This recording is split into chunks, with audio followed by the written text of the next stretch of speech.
Osibye otya olunaku olwaleero nkubuzaako weebale kwekumira ku Progen Media TV gwe atanaba ku subscribinga kankusaba ugende maaso otweyungeko tusobole okwongerayo amawulire gaffe ag'entertainment ssaako n'ago aga sports gasange ku progenmedia.com wali amawulire amalungi ate era amanyuvu ennyo so bwe kityo tosaanye kulabika nga ogenda maaso osubwe amawulire gaffe amalungi. Njagala okutegeeza nti ate US eremeddeko egambye nti yakulabika nti erwana n'omuntu yenna agenda maaso n'okulabika nga atulugunya obulamu bwa munnayuganda ssaako n'okutwaliza wamu ensi yonna yonna amawanga gonna ag'enjawulo. Evidiyo neetegeeza nti Jozi oluvannyuma lw'okulabika nti Kandiho baamusaako evvumbo oluvannyuma lw'okugambibwa nti ali mu bikolwa ebibi eby'okutulugunya bannayuganda ssaako n'abakulembeze abalala ab'enjawulo nga Kare Kayihura ssaako n'abalala bangi nnyo nnyo tuzze tube batusaako wano ku Progen Media TV. Njagala okutegeeza nti ye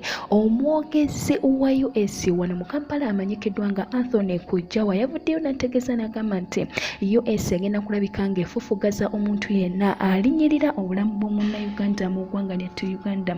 Kye njagadde okutegeeza ate era omanye kye kino nti US egambye tegenda kunyigira ku liiso omuntu yenna atulugunya obulamu bw'omuntu.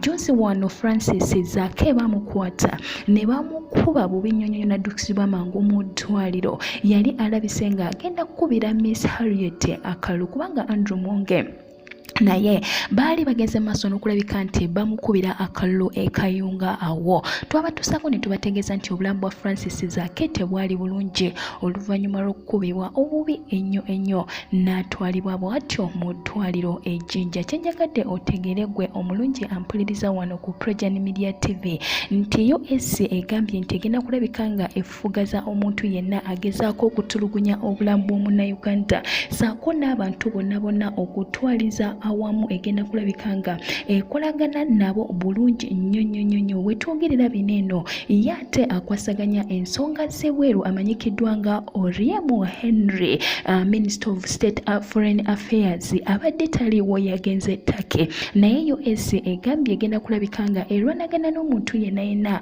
akola ekintu kyonna eky'obulabe okutuusa obuvune ku munnayuganda kubanga n'ebyokulonda tebigenda bulungi mu ggwanga lyattu Uganda. Kinajjukirwa nti obululu obwagenda maaso ekayunga tebwali bwenkanya oluvannyuma lw'okuteebereza oba olw'okulabako abo abagenda maaso n'okulabika nga baba akalulu n'olwekyo ate ne bagenda maaso ne balangirira Andrew Mwonge nga asinze. Bwe kityo nate era US evuddeyo n'egamba nti ensonga eno tegenda kulabika nga egireka egende bwetyo wabula yo nga bwetadde ku Kandiho evvumbo ate era abangi nnyo egenda kulabika nga ebakwasa amaanyi basobole okulabika nga babiwoza bulungi. Lwaki batulugunya obulamu bwa munnayuganda? Nja kuba natera nkwongera amawulire gaffe amalala mangi nnyo tosaanye kugasubwa kanzike.